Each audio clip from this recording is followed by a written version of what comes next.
So you've reached out about, well, a really significant and frankly disturbing event. Yes, the attack in Pahalgam, it certainly sent shockwaves. Exactly.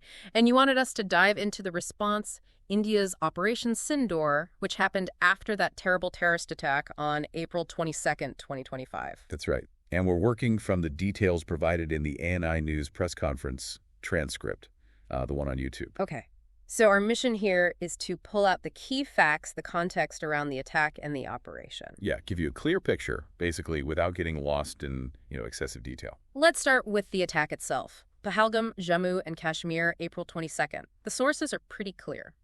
Perpetrated by terrorists linked to Pakistan, specifically Lashkar-e-Taiba. And the scale. 26 killed, 25 Indian tourists, 1 Nepali national. It's the worst attack on civilians since Mumbai in 2008. It is. And the details describe the brutality.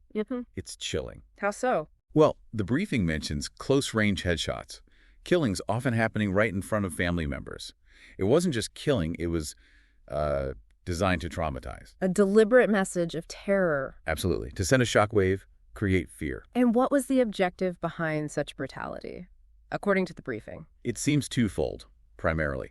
First, derail the progress towards normalcy in Jammu and Kashmir.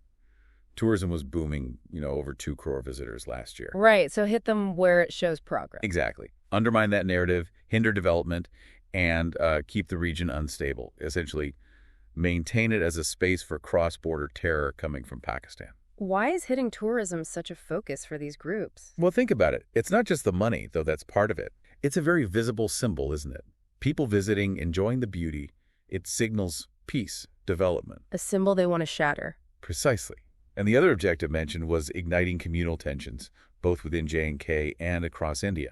Thankfully, the sources say that part didn't succeed. Yes, that attempted division failed. Now, the group claiming responsibility was the Resistance Front, TRF.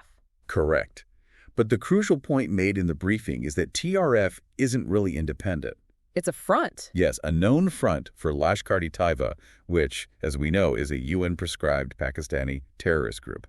Why do groups like Lashkar use these fronts? What's the advantage? It's off about deniability, trying to distance the main organization, maybe avoid some international sanctions or pressure.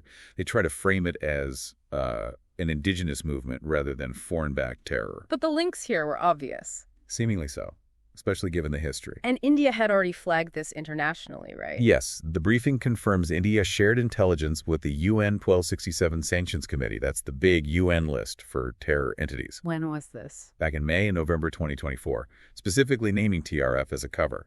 And even earlier, December